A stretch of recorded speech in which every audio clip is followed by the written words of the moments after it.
I'm Lieutenant Colonel Andrew Morgan, and I'm a physician in the United States Army. I think a lot of graduates would say that they remember Bushmaster really well, but mine was particularly memorable because I was in the military contingency medicine block at the time of September 11th, and I actually remember being in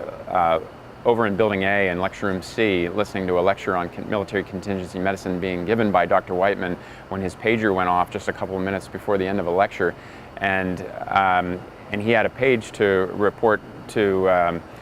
his disaster team, and somebody put on the television, and we saw the smoking hole in the side of the World Trade Center, and we knew at that moment that our lives had changed forever as we started to piece together. And there was a lot of confusion because there was also, at that point, we didn't even know that the Pentagon had been hit, and there were some, once that had occurred, there was some discussion about whether the university was going to need to become a landing pad for mass casualties and helicopters, and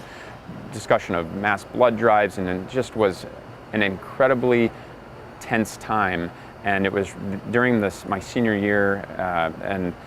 of medical school at that point, and we still needed to do the exercise, and we couldn't travel to San Antonio where the exercise was held at the time. So we actually ended up doing it on the softball fields out behind the university. And so we made do with what we could and made the best of the experience against the backdrop of the entire country being under attack and our world changing forever. And it still ended up being a very valuable experience, but when you put it in the context of what was going on, it made it all very real. Even though we were on a softball field, we knew that we were all going to eventually be taking care of